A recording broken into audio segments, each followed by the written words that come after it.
Okay, we're recording. Hello, and welcome to the first daily draw. I would say daily live draw, but we're not live today thanks to some thunderstorms in the area here near stately Lotshaw Manor. And unfortunately, that means that Comcast is not entirely stable, so we're not actually able to live stream. So I'm just going to go ahead and record and hope for the best. I am going to be doing some drawing. By the way, my name, in case you didn't know, is John Lotshaw. And let's see, let me put the little thing up there. My name is John Lotshaw. I'm the knucklehead cartoonist that's running this thing. And this is the first of hopefully what will be many daily draws. I'm going to try to do this every day. That's going to be the point. That's why I'm calling it a daily draw. And we're going to... you'll be able to see what I do, how I do the background of Accidental Centaurs, how I draw it, how I write it, how I develop other stuff, how I do stuff for other people when I do that. You'll be able to ask me questions when we do the live. When we're actually live, you'll be able to ask me questions. I think I'm going to stream live on Facebook because that's going to just be the easiest way to get the word out to people. And then the shows will be archived up on YouTube. So you are going to be watching this on YouTube because there is no archiving on Facebook. But well, I guess there is kind of. But anyway. Again, welcome to the studio. We're set up here in my little drawing area. I'm going to be making some big changes because, as you can see, there's some glare coming from these lights. Let me turn this off here real quick, and you can see how, and we've got big windows over here, and that just really messes things up. I'm going to redo all of this eventually. I'm going to build some. Let me turn this back on. I'm going to build some custom shelving above me here where I'm drawing, and above the windows, covering the windows above the computer and everything. I'll do a studio tour. Yeah, I think I'll do a studio tour at some point, so you can see what I do, what I've got, and how I do it. But I actually have a relatively sophisticated setup here. I actually have two cameras. This is camera 1, and camera 2 is showing the desktop here. Here's the tabletop where I will be drawing, and I can actually do. Let me go back to it. Still figuring this out here. Hold on a second. What did I do? There we go. All right, wait a minute. And that's not what I wanted to do. That's actually the reverse of what I want to do. Hold on a second here. Let me. I can fix that. I can fix that. And then. No, actually, you know what? That is what I wanted to do. I'm still setting things up here, so just bear with me. There we go. See, I can go full screen here. Here I am, full screen. Hello. And then I can shrink myself down into the corner so that you can see what I'm drawing here on the tabletop. So let's talk about what I'm gonna draw today. Accidental Centaurs at www.accidentalcentaurs.com, and I really should put a key up with that. Started a new story. It is right now available only to Patreon members. And we've got the first page done, and I've got the second page in the other computer, and I'm gonna be working on the third page. But the third page needs a character design, and so what I'm going to be doing. Let me show you how I work here. This is the script. This is my script book. Let me get the glare off of it. There we go. This is the script book, and the script is basically I have a story outline here, and then I write the dialogue as just basically doodles. Let me see if you can. You really can't see that. But these are basically doodles, and I just do that for to get the basic layout, to get dialogue, things like that. Well, now we're at the point where we're going to be introducing a new character, and so now I've just got a doodle here based on the design, but I'm going to work on that character right now, and that character name is. Let me make sure I spell it right. Arbedenab. And Arbedenab is one of the Djinn Triumvirate. These were characters that were created for the Watch. Way back when, Accidental Centaurs did a crossover with the Watch. It actually did a couple of crossovers, and they borrowed Lenny for a storyline about the Lenny's home dimension, the genie world, and a great civil war that was taking place there. That was the result of actions that were taken or not taken by the Triumvirate, which were the three original Jinn that ran that universe. There were three of them. There was Lenny, whose real name turns out is Adlan Hassar. Then there was Ishtaru, and then Arbedenab, which, you know, come on, it's an anagram of Barbara Eden. The guy that did it, that's just his sense of humor. But there was a storyline where she came back, and Lenny had gone back and got sucked into the Civil War. And then Arbedenab made an appearance, and so that character's design was done by Ian Sampson. Now, Ian Sampson did the painting, the digital painting for the Attack of the Naughty Bits cover, which I just love. I think he did a fantastic job on that. I was so pleased with the way that turned out. But anyway, this is his design for Arbedenab. So what I'm going to do is I'm going to do my take on this basic character design, and then then I'll be able to use that as a reference for going forward with Arbedenab. So let me get my a sketchbook here. Oh, no, that's not the sketchbook I want. This is the one I want down here.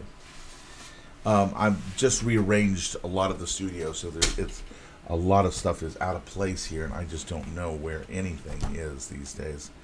There's some naughty pictures here of Sam. Yeah, go fig, right? Oh,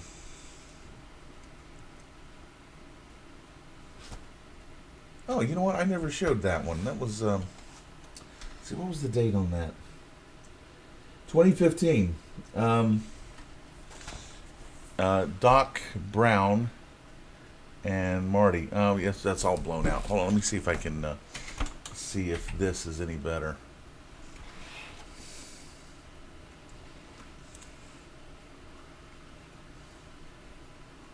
There we go. Doc Brown and Marty. And so I'm going to get... and then there's Don Martin's 12th Doctor. So I love the little Vershunk.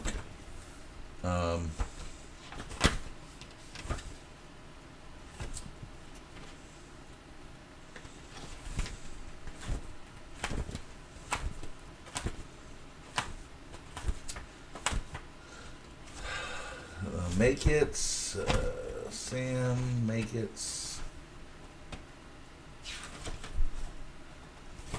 Here we go. Just looking for the blank page. All right. So, Arbedenab. So here we go. I'm going to I'm probably just going to speed this up. But here's what I'm going to do. I'm going to start off with, I'm going to draw this with, this is just a regular old number 2 pencil. And I don't normally draw with number 2 pencils. Normally I draw with these non-photo blue pencils. When I'm just going to ink and scan, I do this. If I'm going to erase the lines, I'll use this because this erases a lot better than this. So, since I'm going to erase and ink,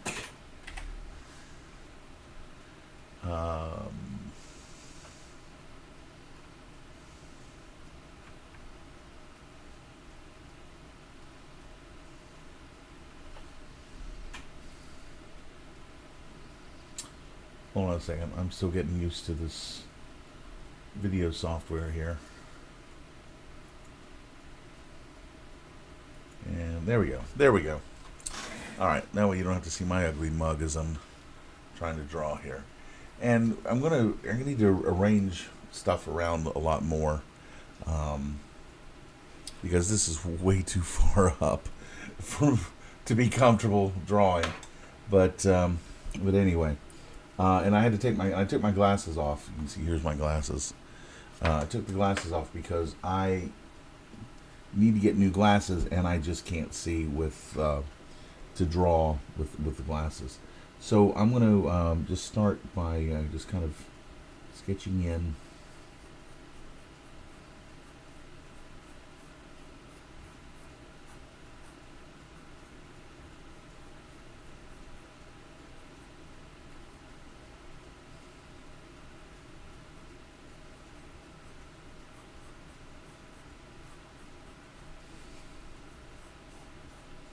Now, you notice there's got a center line here, and that's always a good idea when you're drawing a character of any type to kind of indicate where the center of the body line is, because the body is symmetrical, so you want to line things up on that, and everything, all the there's the the belly button and all of that is there.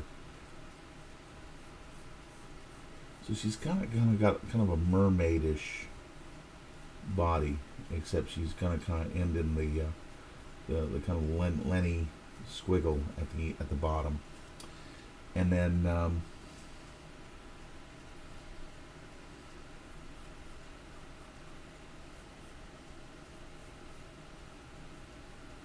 jewels there, and that's the hair. And then I thought it would be kind of an interesting little gag, so that her hair is always kind of billowing out behind her, even if there's no breeze, even if no matter what else is, or if the breeze is actually blowing in this direction, her hair is always going in that direction because she can. And then she's got the pointed ears.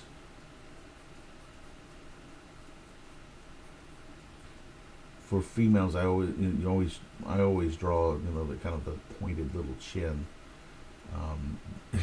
It's when your drawing style is as limited as mine, you take every advantage you can to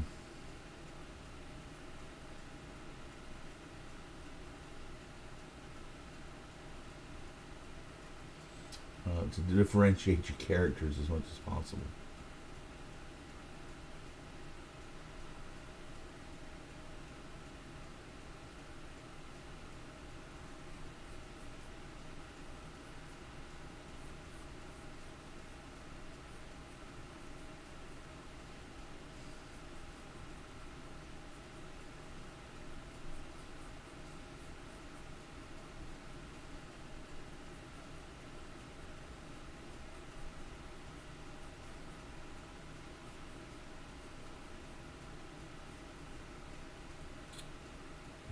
Hand here. Now,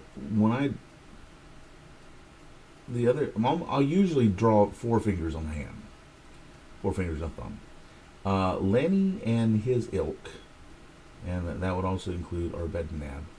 have 3 fingers, just to differentiate them as being, magical creatures or something. It's just a little, kind of a little rule that I established for Accidental Centaurs very early on in the strips run.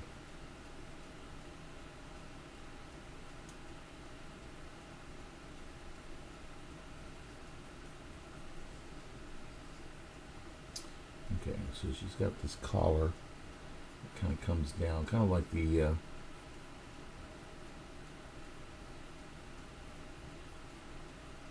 female, the nurse's collar on the original Star Trek. Actually, not the nurse. It was Majel, but it was number 1, the original pilot episode. And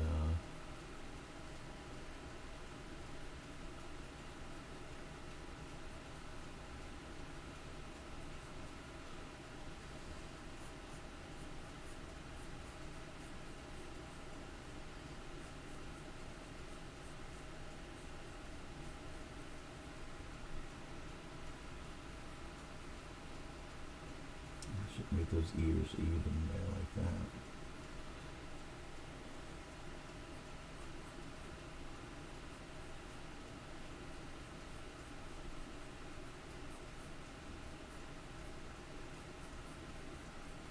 All right. I'll shape this out a little bit better.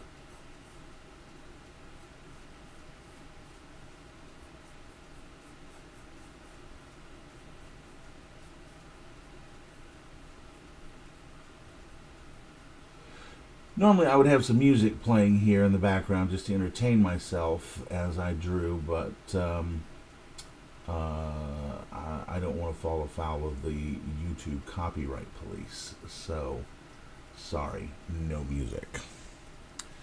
All right. I really hope that you were actually able to see that, because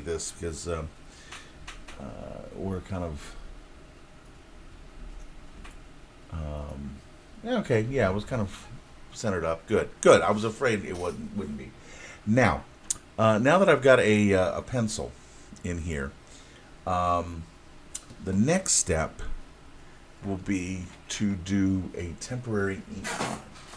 And to do that, I'm going to use the Copics. Start moving over to the Copics. And I think I'll use the 0.25.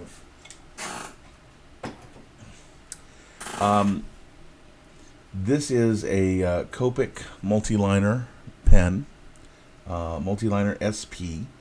These are nice. I love these. These are refillable. They're similar in usage to Koh-i-Noor Rapidograph. But they have a lot more advantages. Just like the Rapidographs, they are refillable. But you refill with a cartridge that pops out of here somehow. Anyway, this is actually the cap for the cartridge, and it's not coming out. But anyway, also the pen nibs. The pen nibs are replaceable. So everything is replaceable except for the barrel. And so when it runs out, you can, and in fact, I have some nibs that have gone dry on me, that have gone bad. And I need to, I've got the cartridges, but I don't have the nib for it. So I need to replace the nib. But anyway, these are great. They're from Japan, and there's part of a system, which we'll get into the second part of the system here in just a moment. So let's, next let's, now what I'm going to do is basically put a line where I want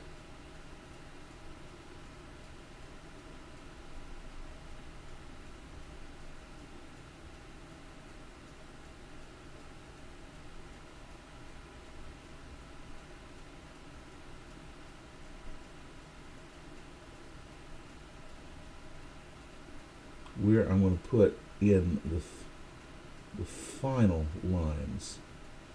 But this is mainly This is going to get, this line will get covered up.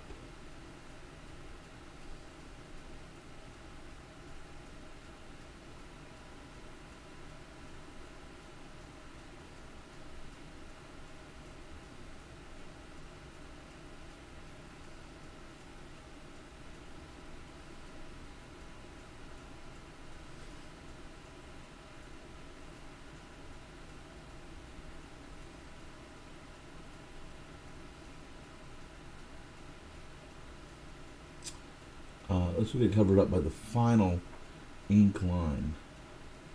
And the purpose of this is just to tell me where the colors are going to go.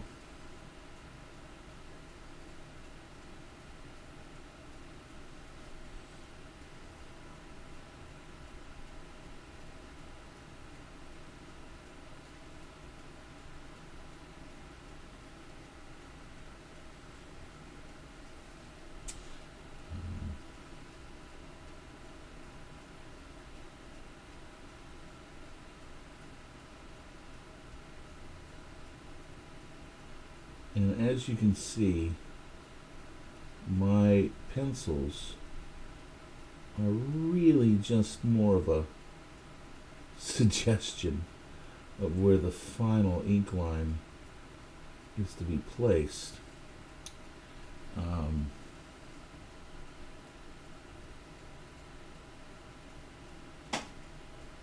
Because a lot of the time it doesn't get finalized until I'm actually at this stage.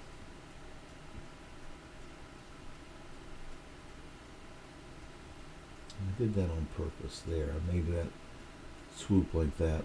It's just to make it asymmetrical, just like I've done here.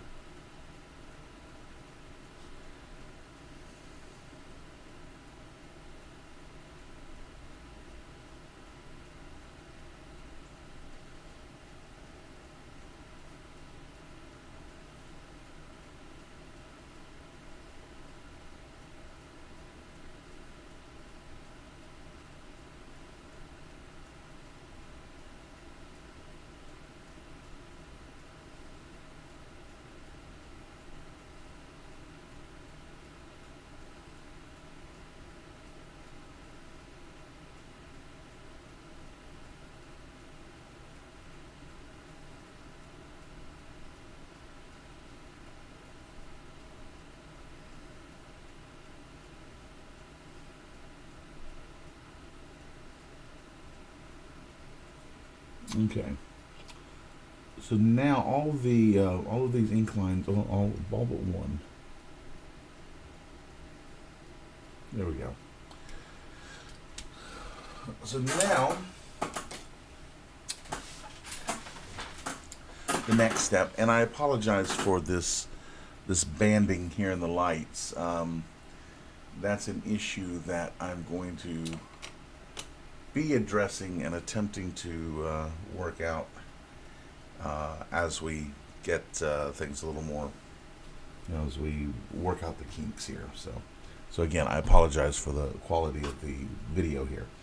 All right, now next step is to go and erase the number 2, and this is why I used the number 2, because it was because you see it comes up really easy.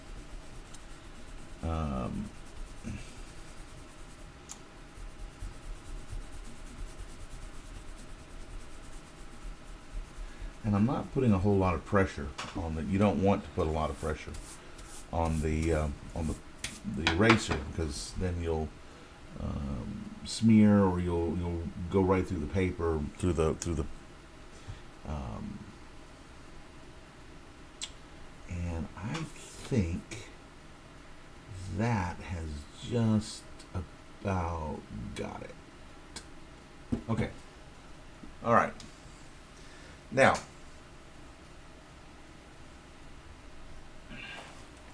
inks, colors. I love these. These are Copic Markers. They are, as I said, they are Japanese. They're very popular. You know, all the kids, all the manga kids love them. They're fantastic. I really like these things. One thing I like about them is that these very light earth tones here, you can run them right over. Well, okay, let me back up. All of these are the inks. They are refillable. They have a they're double-ended. They have a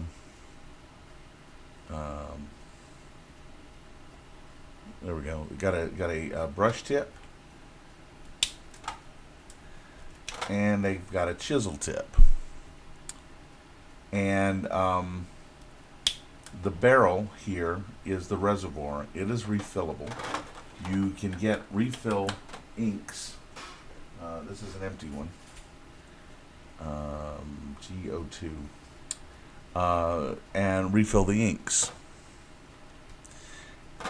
And then you can also replace the tips as well. The ink is alcohol based, so it dries very quickly, and they're designed to work together. So for so long, I always had problems when I was doing skin tones, that the skin tone would get up close to the black outline, and then it would smear. It would just blech. These don't do that. Well, they do a tiny bit, just a tiny bit, but not enough to be noticeable, and small enough that you can actually cover it up with a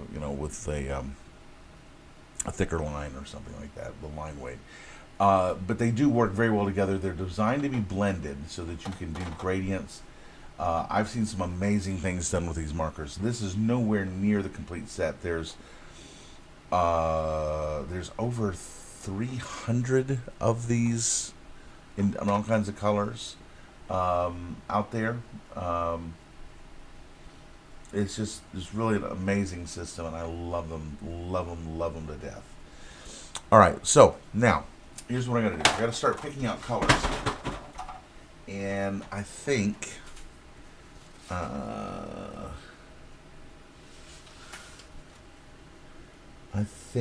that blue right there is going to match up with part of that blue. So we're going to call that shade, we're going to call that B29. And then the shade looks to me a lot like that. And that's B26. And then the cape, I have the one that I need for the cape, but it's empty, and I have not had a chance to refill it. So, and that's actually a color I use for Lenny.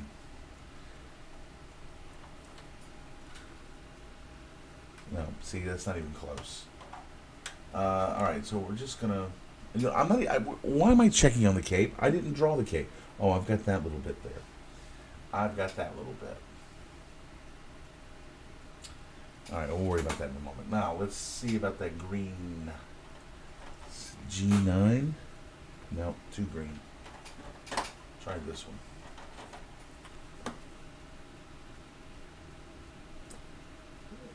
G17.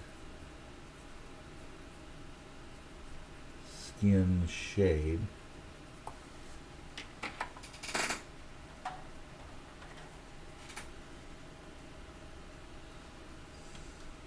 Let's see what that looks like.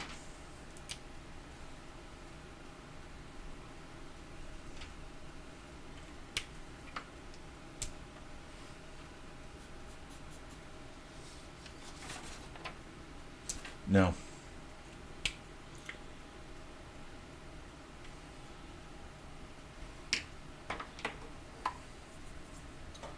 16 here.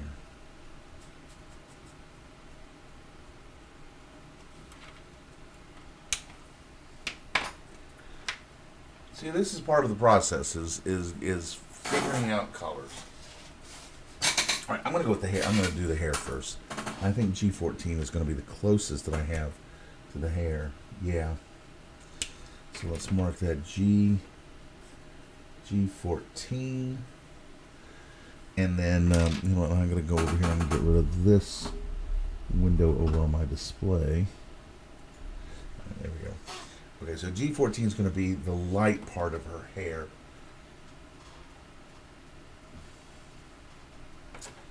G19 maybe? Let's see. See, all these other greens are just so dark.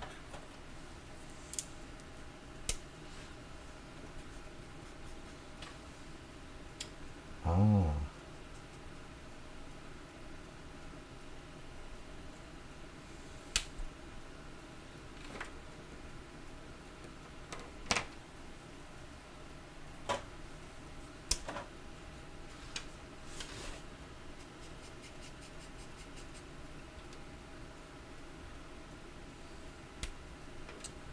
Okay, let's...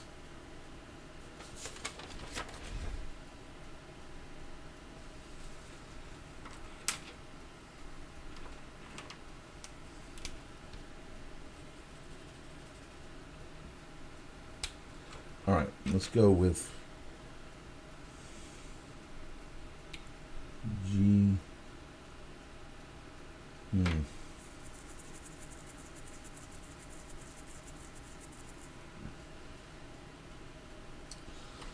Oh,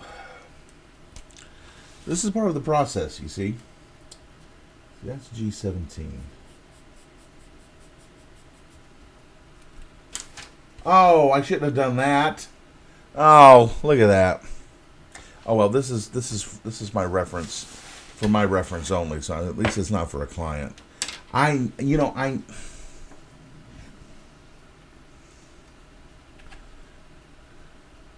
feel like a complete idiot. You know, I knew I should have known that I was doing this. I should have known. How long have you been doing this, John? Oh. All right. And I was not trying to do a Matthew McConaughey impression. I promise I was not trying to do a Matthew McConaughey impression. All right, this is G14 and G17. I kind of like that. Let's see what you think. Okay, there's G14 and G17. Move it up another dark. I think that's going to be what we're going to go with. So G14 skin will be the main part of her skin. And then actually we're going to do G2, which will be her hair.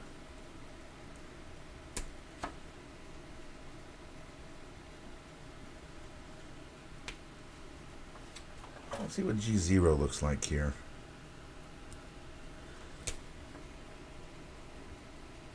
Oh yeah. Okay, G0. Definitely.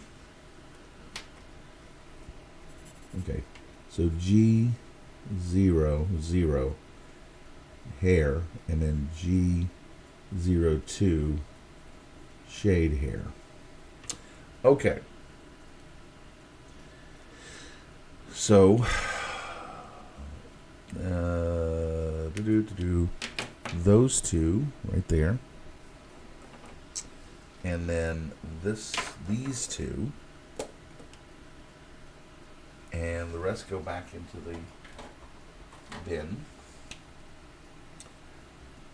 and I will sort them later. And the only other thing is she's got her ankle or her wrist thingies, so I'm going to do that in 4 and 5.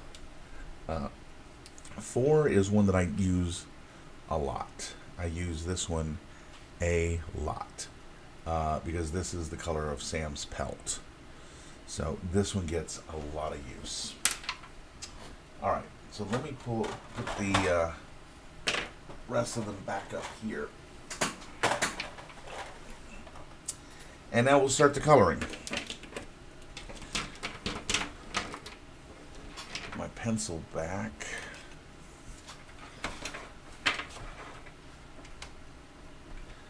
Yeah, I should have known.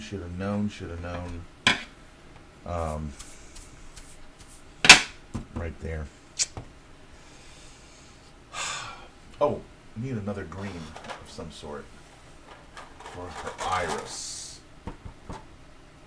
Ocean green, that's good.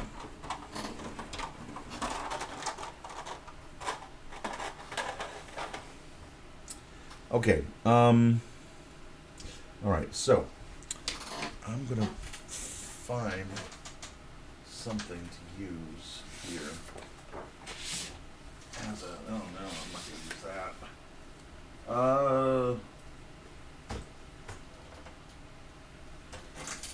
I need a soaker sheet. Okay, here we go. Use this.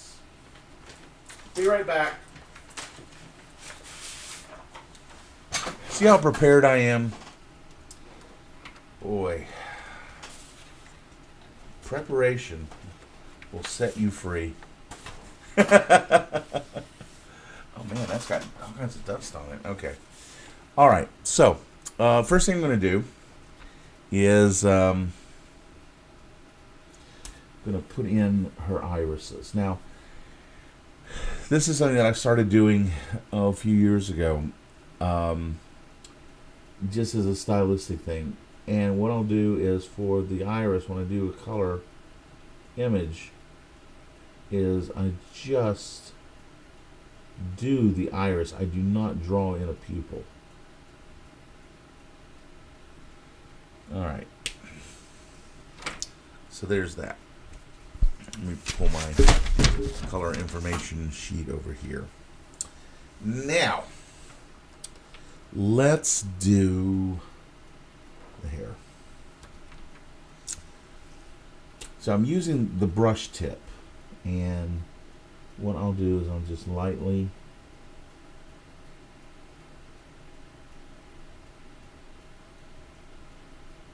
ooh. No, this might not have been a good idea. Because this is looking really light on ink here. But what I'm doing is I'm just going in and I'm just painting in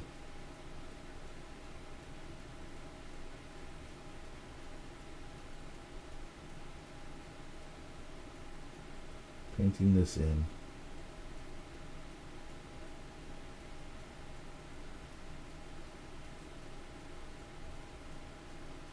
And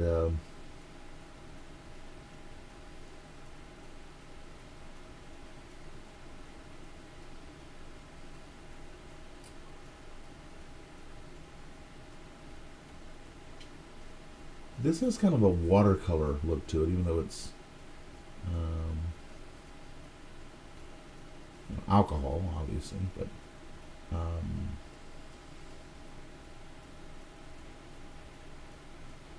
I just really like the look that these markers provide. Now what I'm doing is I'm gonna fill in her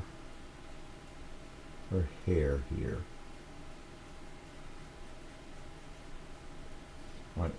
Most markers, once I got to this point right here, when I went over this, it would just bleed and smear. But as you can see, I can paint this right on top of and go over and through the blue line or the black line, and it doesn't do a thing. It just ignores it, which you know, as a kid, a marker like this light was both prized and feared, especially like a skin tone, because you never got a set of markers from Kmart that had a skin tone. But you never also, but also when you got it, it was almost useless because as soon as it hit the black line, the outline, it would smear into the next state, and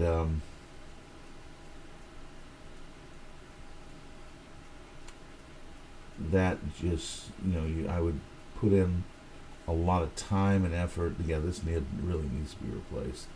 I put a lot of time into a drawing, and then inking it, and then I would get this cheapy marker that I got that we've gotten at Walmart or something, and as soon as I touched the paper, it would smear and the whole thing would be ruined, and that would just make me so mad. Okay, so there's the base. There's her hair.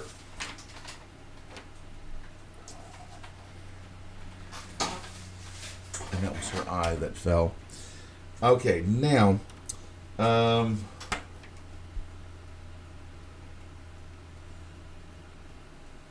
put the greens for her skin back, didn't I? Didn't I? Yes, I did. Oh boy. And then I dropped that one.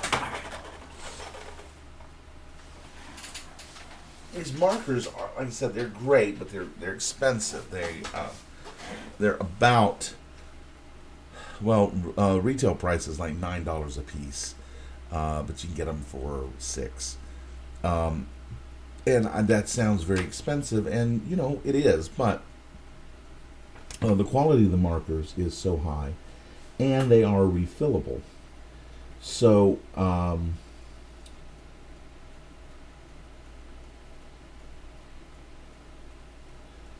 my coloring here is going to be a lot different from Ian's, and that's because I have a much more limited palette of colors to choose from. I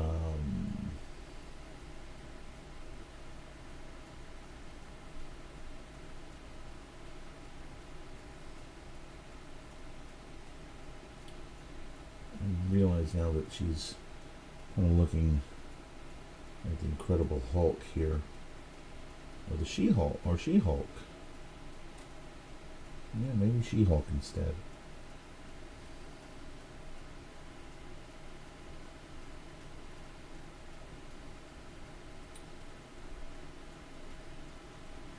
And go back over this, just gonna fill that in.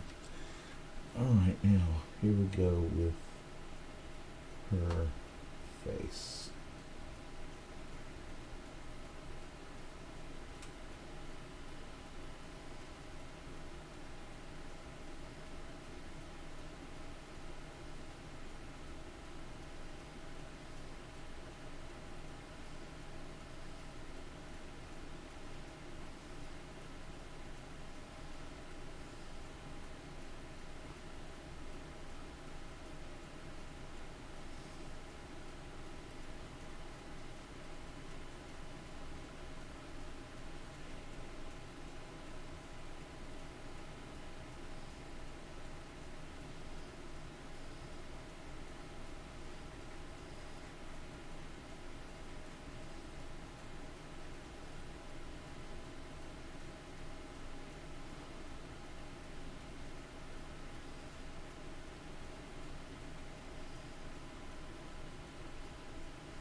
So now I'm just kind of dabbing in here to kind of even it out a little bit.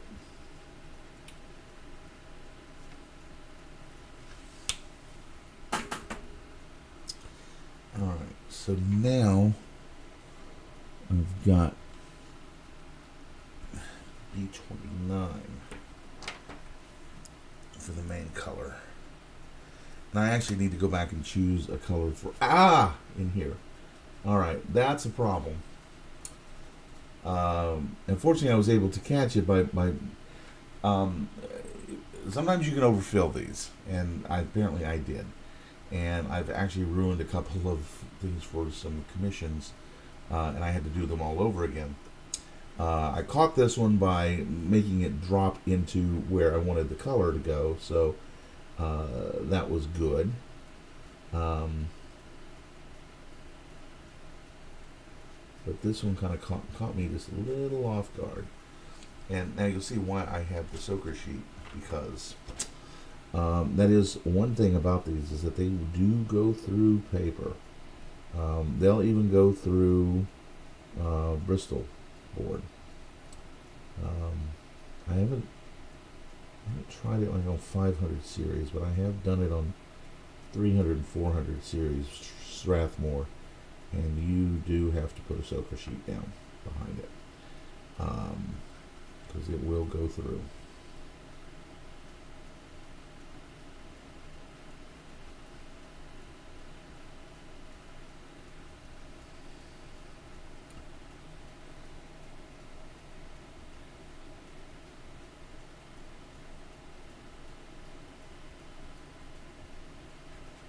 Alright.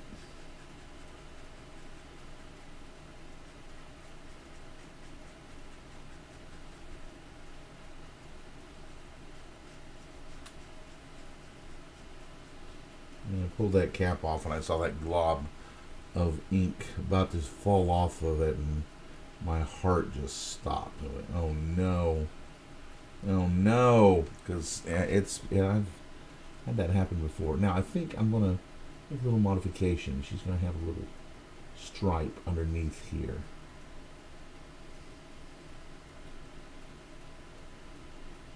And again, it's deliberately asymmetrical there.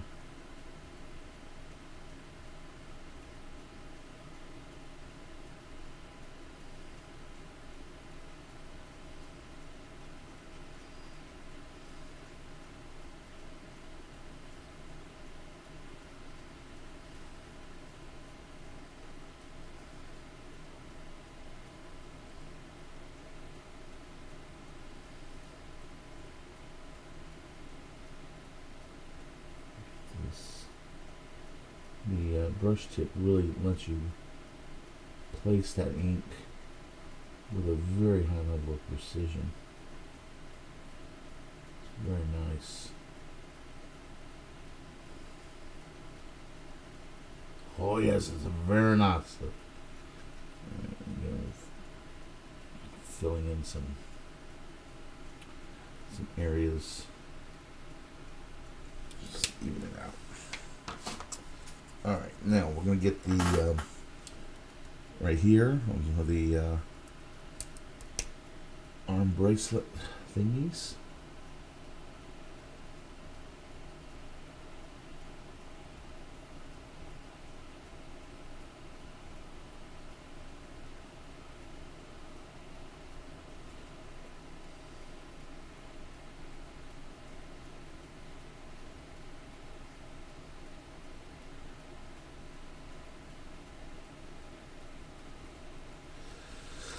Okay, I realize I need a color for her collar and for her border pieces there. So I'm going to, and this is, I'm completely off here. So I'm going to use B4.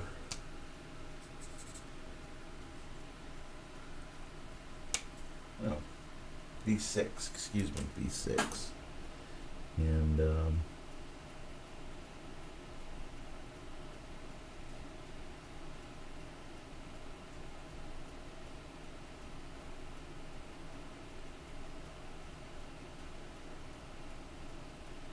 you see, I'm actually starting over on the blue, and it does not run at all.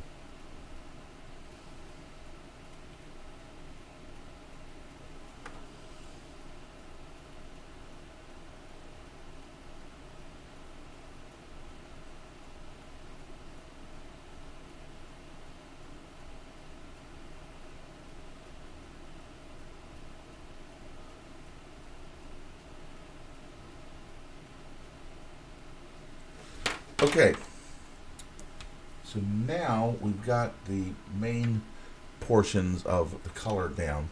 The next thing we're going to do is go in and start filling in the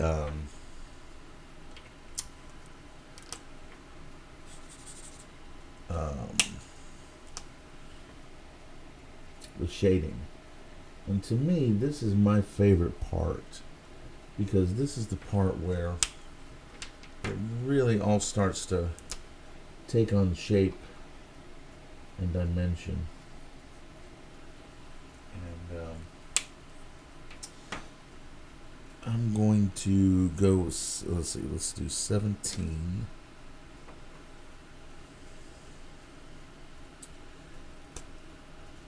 And that will be, actually, let's do the hair.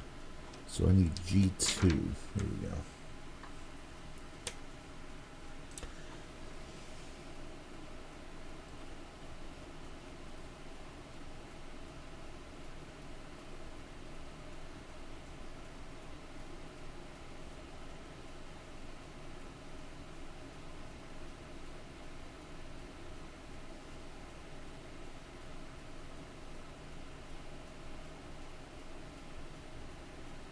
You can see it's just even just a little bit that's been done so far here.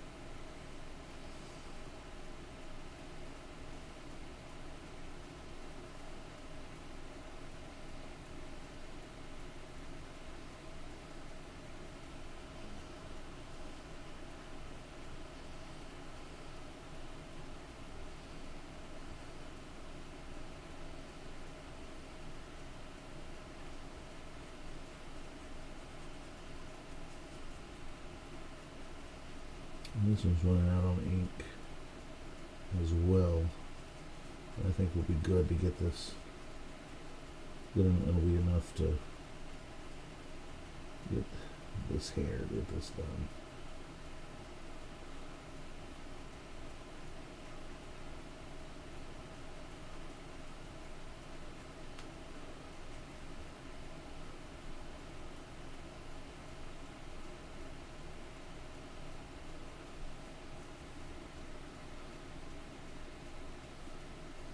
Again, this is for internal purposes, for reference. This is not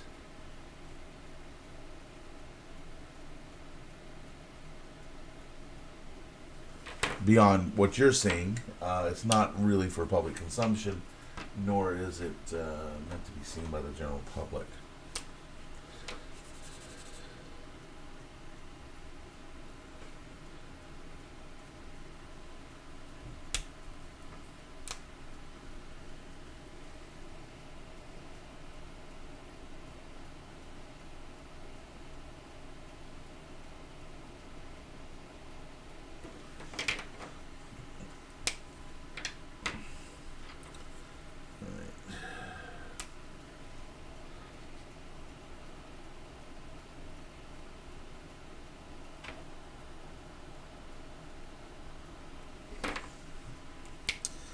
Alright, I really need to find something that will be darker.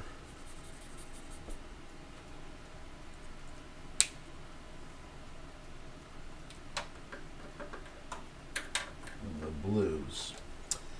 Let's see what we got here. Oh.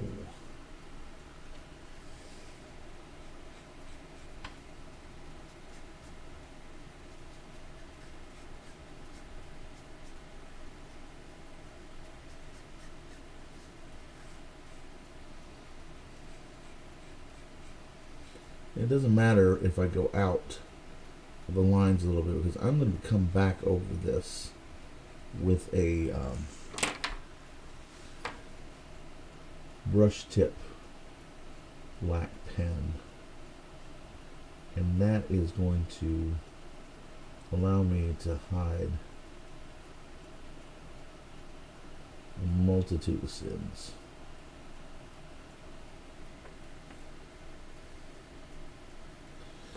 Alright, that's good. That's good.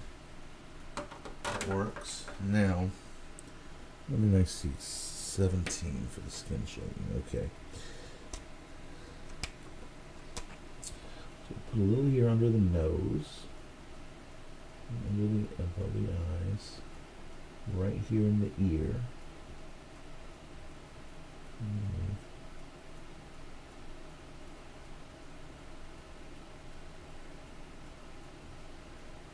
shade underneath the head, on the neck.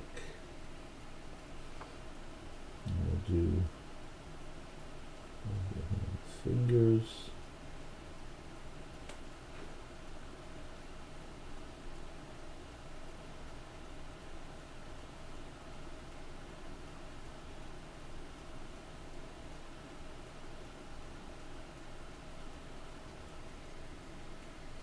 All right. You know what? In spite of those, I'm happy with this. I'm very happy with this. So now I'm going to put my my Copics back because I'm pretty much done with the Copics at this point. I'll sort them out later.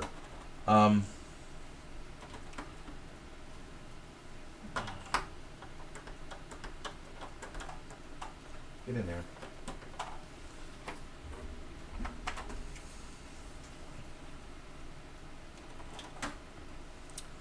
Now, the next step would normally be to go back over these temporary black lines that I made with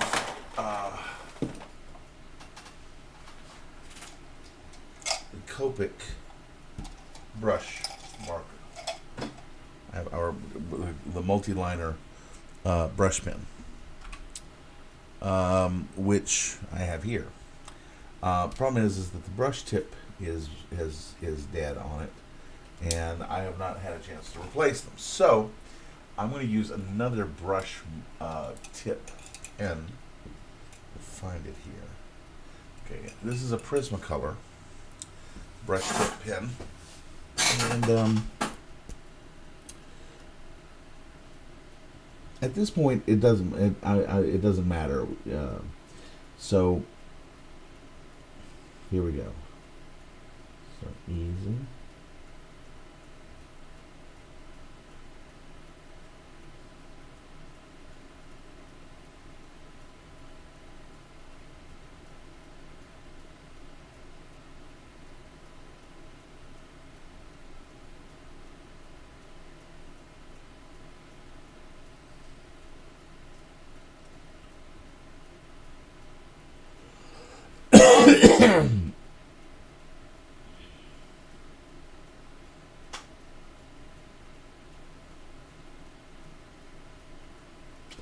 I've always wanted to be better.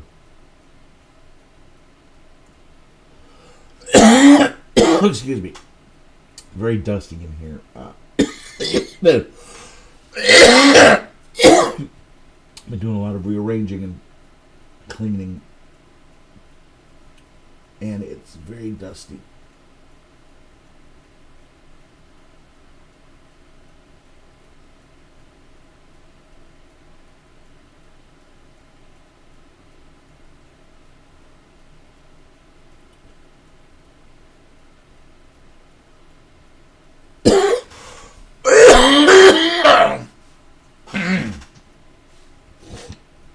To get a cough switch for this thing.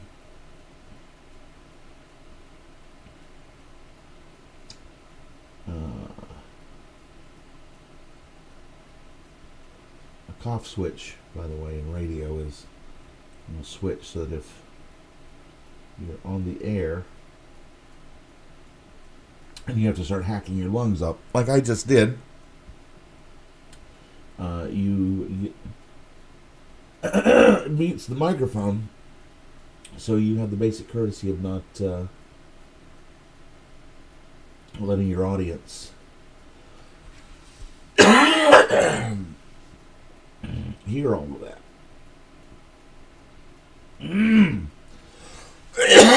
My oh my.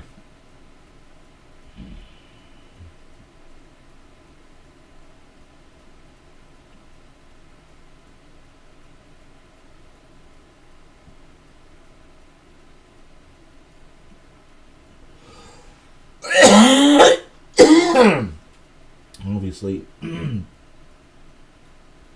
Arbedenab's magic globes are nowhere near as magical as Sam's.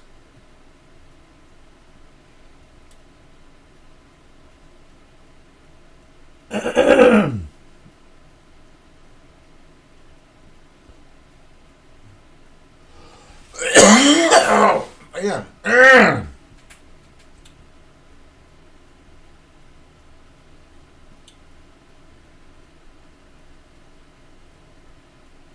Wow. You know, I knew it was dusty in here. I just had no fracking idea that it was this dusty. Ugh. See how I was just able to just kind of... Oh, you couldn't see that. Let me... there we go. Like down here.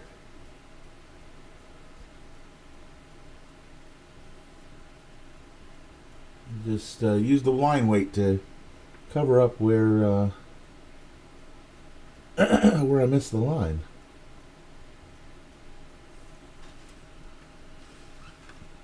We're definitely going to adjust this. There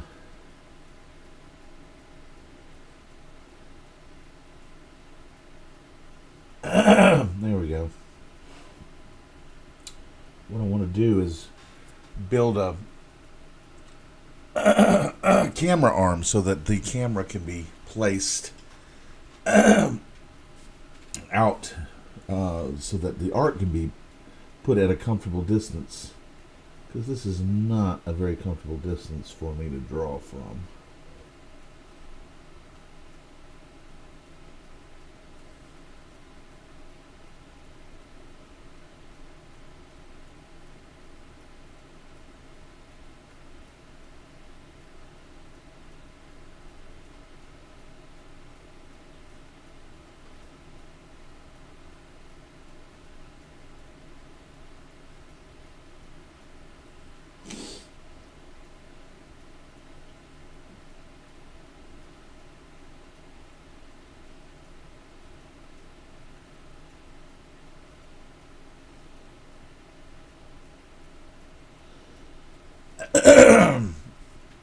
Also, I'm going to be setting up a monitor over here in my line of sight so that I can better see what is going out over the air and adjust the artwork accordingly.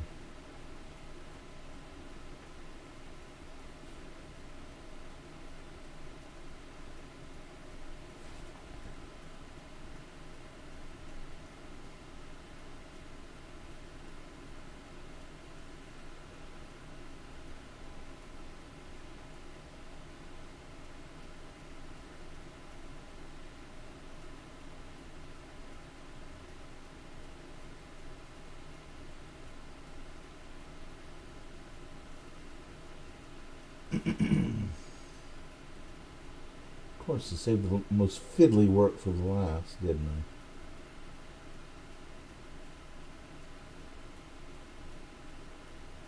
I? Hands are always very fiddly, but it's because they are so expressive.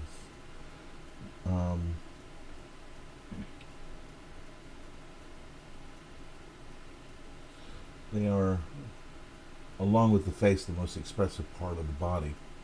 All right, there we go. There's our Arbedenab. Yeah. Great googly moogly.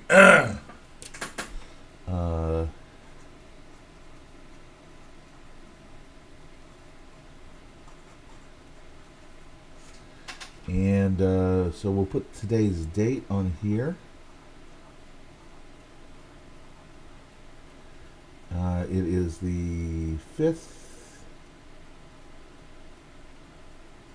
of June, so that's 4 and 2.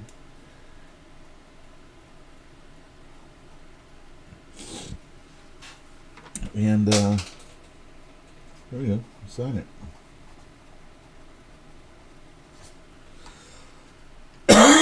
All right. There we go. And I'm actually pretty happy with that. Actually quite happy with that. Um,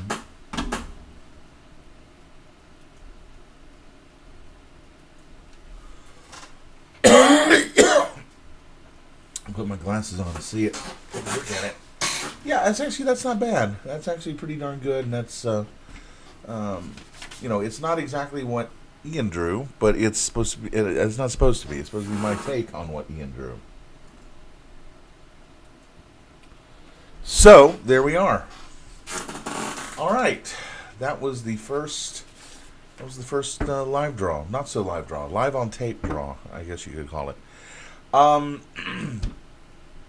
Hopefully, tomorrow, Facebook will be a little more stable, or I should say, internet will be more stable here. It was Comcast, because we have been having some weather problems, and last week my cable modem blew out completely. So, it's that's very, there we are. There we are. I hope you enjoyed it. We're it's about an hour into it, so please support me on Patreon. Please, I really need the support. It's what keeps me drawing, keeps all of this going. I've got a lot of great plans, got a lot of great things that we're going to be doing, but I do need the support of the patrons. And patrons on Patreon, let me just explain real briefly how this is going to work. The stories for Accidental Centaurs, the current story, 7 Centauri, which, yes, it is going to be a take on 7 Samurai. That story is being shown right now exclusively to patrons. $5 a month and up. There are a lot of goodies, even at the $5 level. There's you get a pen, not a pen, a pin, a button. There's and there's more. There's art that you can get from me. But I really do need the support. I can't do it without the support.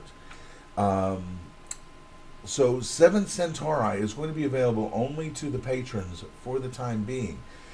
When the story is complete, and when will that be? That will depend on the patrons, because the more patrons I have, the faster I'm going to update pages. So the faster the story will be completed. But it's being kept as a benefit for the patrons. The other stories are available at accidentalcentaurs.com, and so I would highly encourage you, please consider becoming a patron. It's not that much money a month. There's all kinds of goodies. You're helping to keep the strip going, and it's the main way that I right now am hoping to support myself and support the strip. There are other things. I have an Etsy store, and there's original art on Etsy. Like, for example, let me show you. For an example, this is page 1 of Negative Spaces, and this is available, and it's cheap. It's like, I think it's something like $25. I think it's not that expensive. So if you go over to Etsy, search for Accidental Centaurs, you can find these. I will provide a link in the description, as they say on YouTube, because we are. I'm going to be rolling out and putting up more merchandising. Again, all of this, everything that where there's money involved, goes to support Accidental Centaurs. I also would not turn down a direct contribution. If you really want to give me some money in a tip jar, I'll put an address in below, and actually we're going to start displaying that here as a way for you to contribute. I can't do this without your help. So please, please, as we go along, and I'm a little better prepared, and I'll have a script. I'll have a little thing over here that says, mention this, mention that. There's books. There's comic books. I'll show you some of the comic. Next time I'll show you the comic books. Excuse me. There's Lulu books. There's all kinds of things. But I really do need the support in order to keep this going. And I want to keep this going. I want to keep doing stuff for you. I want to keep doing fun stuff like this because this has been fun. And I really can't wait until we actually do it live. Start doing it live on Facebook. And so anyway, there's that is. That's the first one. That was Arbedenab design. And thank you very much. If you're still watching, thank you for sticking around this long. I do appreciate your patience and your interest. Until next time, keep drawing. Now I'm going to go over here and I'm going to push this button, and that should bring up the credits.